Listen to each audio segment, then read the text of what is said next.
In ancient times, the children of Israel lived under the oppression of powerful enemies led by a man named Goliath. Goliath was one of the mightiest men, known for his enormous strength and intimidating stature. He commanded a vast and seemingly invincible army that spread fear in the hearts of anyone who opposed them. The children of Israel were terrified of Goliath's power, and their sense of helplessness grew. They gathered and asked their prophet to choose a king to lead them against this tyrant. The prophet prayed to God, and God revealed to him that a man named Saul, Talit, was to be their king. Saul was a strong and courageous man, but he was poor and worked in the fields.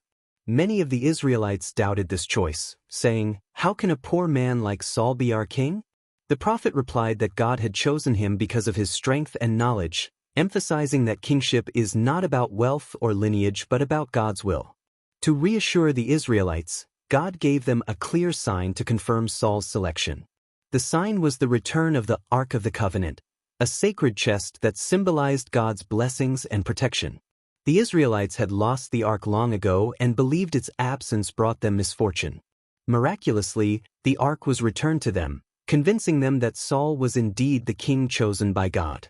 Saul began preparing the Israelite army to face Goliath and his forces.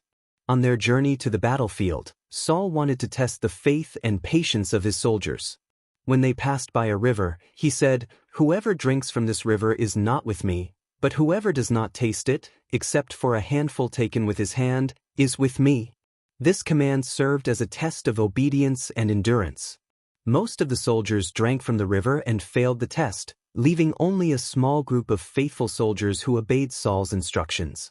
The small army eventually reached the battlefield and confronted Goliath's massive forces. The soldiers were exhausted and frightened, especially when they saw Goliath himself. Goliath stood proudly, clad in heavy armor and wielding a massive weapon. He mocked the Israelites in a loud, booming voice, challenging them, "Who among you dares to face me?" Silence fell over the soldiers, as none dared to step forward and face the giant.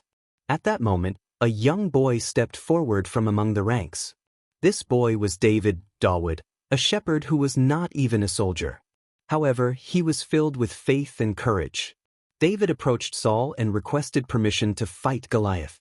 Everyone was astonished by his request, and Saul tried to dissuade David, saying that Goliath was a trained and experienced warrior. But David insisted, saying, "God is with me, and he will grant me victory over him." Saul granted David permission but offered him armor and a sword to aid him in the battle.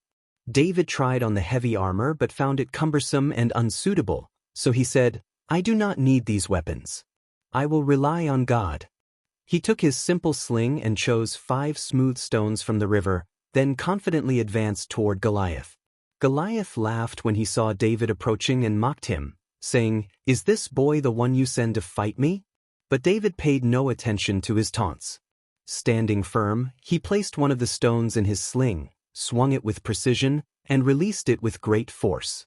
The stone struck Goliath directly on his forehead, and the giant fell to the ground, dead. Everyone was stunned by what they had witnessed. Silence turned into cheers of joy and celebration. David had triumphed, not through physical strength, but through his faith and reliance on God. With Goliath dead, the tide of the battle shifted. Fear spread among Goliath's soldiers, and they began to flee the battlefield. The Israelites pursued them, achieving a decisive victory. David became a hero in the eyes of the people, and everyone realized that victory does not depend on physical might or numbers but on faith in God. Years passed, and David became the king of the Israelites and a prophet sent by God. He was known for his wisdom and justice and was constantly grateful to God for his blessings. David's story inspired generations, serving as an eternal lesson in courage and faith. He taught people that God can grant victory to his true servants, no matter how great the challenges they face. And so, the story of David, Saul, and Goliath came to an end, but it remained etched in history as a reminder that faith and trust in God are the greatest weapons a person can possess.